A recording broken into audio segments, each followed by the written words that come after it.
Today I'm going to talk to you about creating an electronic survey using Google Docs forms. First, I'll show you an example of a completed survey created in Google Docs, and then I'll also show you what it will look like when people take your survey and how the data will be stored. And then we'll walk through together and create your own survey using Google Docs. First, we need to log into Google. Over here in the upper right-hand corner, it says sign in. You can click there. If you do not have an account, down at the bottom it says create an account. You can click here to set up your account now. If you do have an account, you can go ahead and get logged in and we can get started. Once you log in, up in the right-hand corner, you can click on this little box here that says Apps, and we'll go down to Drive. First of all, let me show you an example of a completed survey.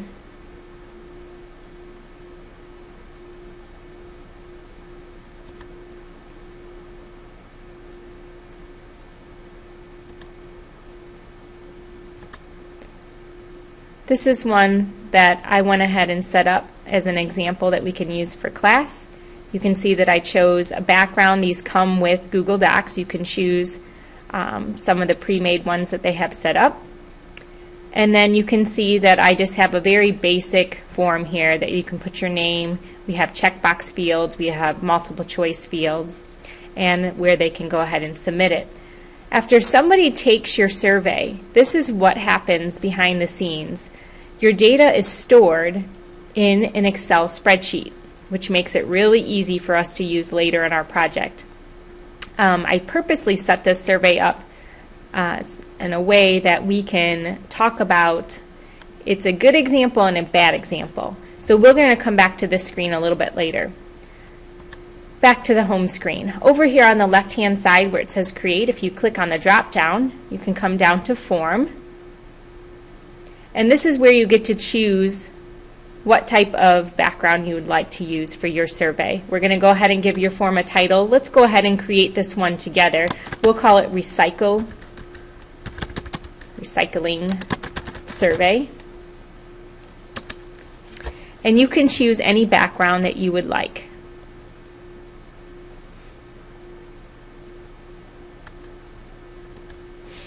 I'm going to use the notebook paper for this one and click on OK. Your background won't show until we're completely finished and we look at your live form. So if yours is not showing, don't worry about it right now. So this is the screen that you create your form. And it first asks you what your first question is going to be. Help text is what will show up when someone's taking your form if you want to give them further directions. For example, tell them to use parentheses when they type in a phone number or something like that. You get to choose what type of a question it's going to be here for question type, so that's if you need it to be a spot that they can just type text, or if you want them to have check boxes or a multiple choice item, you can make those specifications here. And then you can put in your options. So let's start off and let's make this simple and just put name. I don't need any help text for that one. And we'll come down and say that we want to choose text. And there's the spot for their answer. If this is something that you want them to have to answer, you can go ahead and say it's a required question. So we'll go ahead and click required here. If you want more, you can go ahead and choose that you want to add another item. Our second question, we're going to go ahead and ask them if they recycle or not. So the question title is, do you recycle? And I'm going to say that this is a checkbox field, and I'm going to say yes for one and no for the other. And I want them to have to answer this, so I'm going to say it's required, and then I'm done with that question. And let's do one third and final question. So we'll add an item, and we're going to say, what do you recycle? And let's make this a multiple choice option. And our first option will be paper. Our second option will be plastic. Our third option will be glass. And we'll do a fourth option and say other. And we'll make this required as well and click on done. If you decide that you need to make some changes, maybe you wanted to reorder your questions, whenever you point to your questions and you get a four-headed arrow, you can click and drag and move these items around and move them up and down if you want to change the order.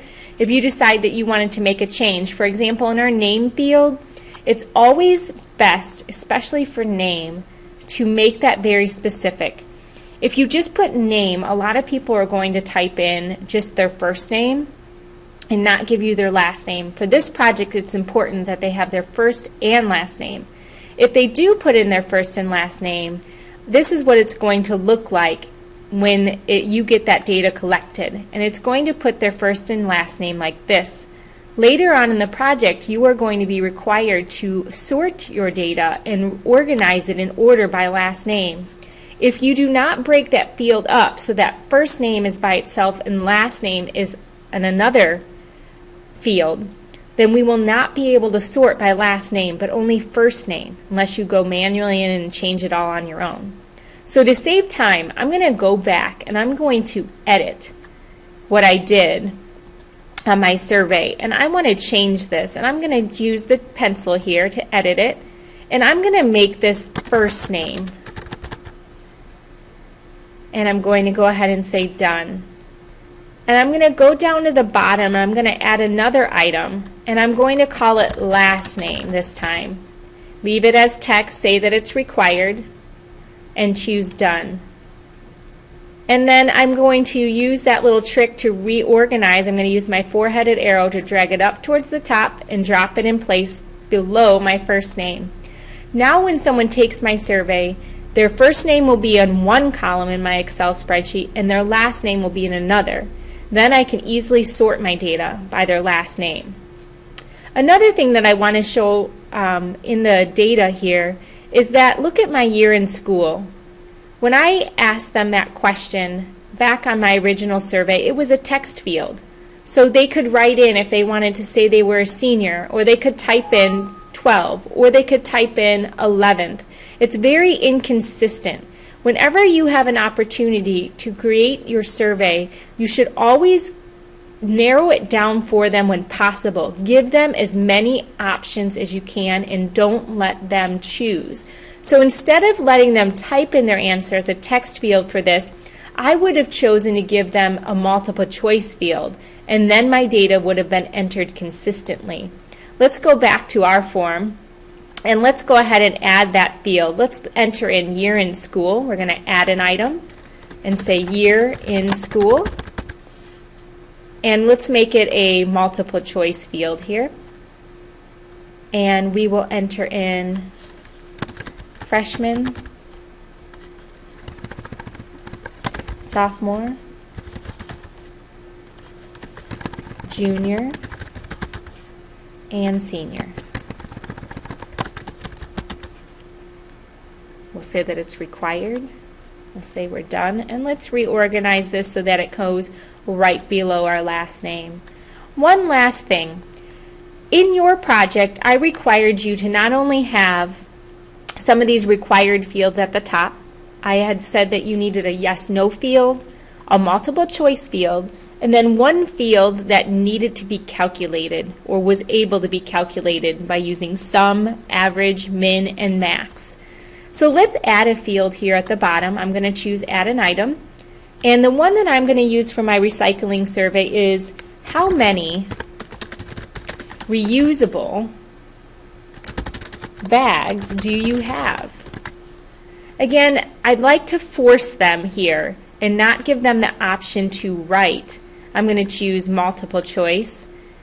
And I'm going to give them 1, 2, I'm going to give them up to 6 options.